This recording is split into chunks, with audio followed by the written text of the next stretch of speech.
आज 2024 को election commission के द्वारा एक पत्र जारी किया गया था,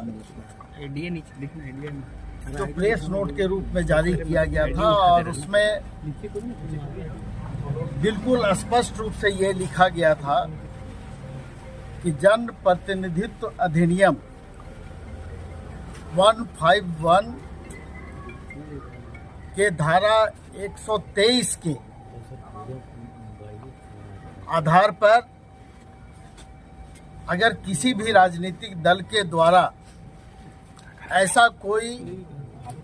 कार्य किया जाता है या ऐसा कोई प्रलोभन आम मतदाता को दिया जाता है, तो वो जनप्रतिनिधित्व अधिनियम के तहत कानूनन अवैध होगा। और उसी सिलसिले में आज हम लोग चुनाव आयोग के पास आए हुए थे और हम लोगों ने अपनी बातें रखी, और हम लोगों ने जो मेमोरेंडम उनको दिया है, जो पत्र दिया है आयोग को, उसमें हम लोगों ने ये मांग की है कि जेएमएम सम्मान योजना हम लोग लागू करना चाहते हैं, और उस योजना को आप अनुमति प्रदान करें। चूंकि ये जो 2/5/2024 को जो पत्र दिया गया था, उस पत्र के हिसाब से वो बिना आपके अनुमति के वो लागू नहीं हो सकता है। और वो ये सम्मान योजना है जो जिसका अनुमति हम लोगों ने आयोग से मांगने का काम किया है। लेकिन जो बातें हम लोगों के सामने रखी गई है, वो स्पष्ट रूप से कहा गया कि इस विषय में हम लोग विचार करेंगे, और ये जो पत्र जारी किया गया था ये प्रेस नोट था, और इस पर अभी हम तुरंत कोई भी निर्णय नहीं ले सकते। तो आप जैसे और लोग जो भारतीय जनता पार्टी के द्वारा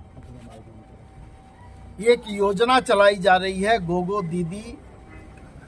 सम्मान योजना, उस विषय में भी उन्होंने कहा कि अगर गैर कानूनी होगा तो वो भी गैर कानूनी होगा और ये भी गैर कानूनी होगा, और अनुमति होगा तो दोनों को अनुमति होगा। तो इसलिए स्पष्ट रूप से जो योजना भारतीय जनता पार्टी के द्वारा चलाई जा रही है, और जो फॉर्म हम लोगों के पास उपलब्ध है, उस फॉर्म में आप लोग देखेंगे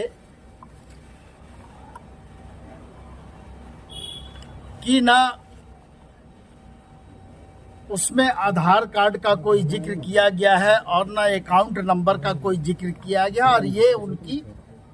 योजना है और ये फॉर्म उनके द्वारा निर्गत किया गया है। तो इससे स्पष्ट हो जाता है कि भारतीय जनता पार्टी के द्वारा जो फॉर्म निर्गत किया गया है, और उसमें एक तरह से पार्टी के द्वारा प्रलोभन दिया गया है,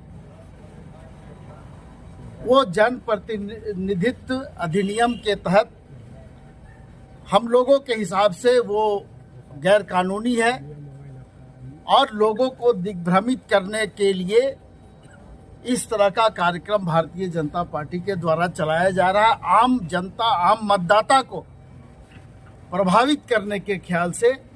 इस तरह की योजनाएं लाई गई है। और जो फॉर्म में स्पष्ट रूप से जो समझ में आता है कि जब किसी का आपके पास अकाउंट नंबर नहीं है, जब किसी का आधार नंबर नहीं है, तो आप आखिर अगर पैसा दे रहे हैं तो किसको दे रहे हैं? तो कहीं ना कहीं ये पूरे राज्य में भ्रम की स्थिति फैलाने वाली है। और हम लोगों ने पहले से ये सम्मान योजना का निर्णय पार्टी के द्वारा हम लोगों ने लिया था, और हम लोगों ने इसको अभी जो सामने लाने का काम किया है, ये हमारा काम भी चल रहा था, पार्टी के स्तर पर ये काम चल रहा था, लेकिन इसको सामने लाने का काम हम लोगों ने बिना अनुमति के नहीं लाने का निर्णय लिया था। इसलिए आज हम लोग आयोग के समक्ष आए थे कि आप इस पर अपनी अनुमति दें और उसके बाद फिर हम लोग इसको आगे लागू करें। क्या बोला गया आयोग की तरफ से, क्या बोला गया? नहीं, बहुत स्पष्ट रूप से बोला गया कि हम इस पर, ये जो पत्र आपको इलेक्शन कमीशन के द्वारा 2/5/2024 को जारी किया गया था, उसमें पिछले चुनाव में जो घटनाएं घटी थी उस पर ये आधारित था और सभी जिला दंडाधिकारी को, जिला निर्वाचन पदाधिकारी को निर्देश भी दिया गया था उस समय।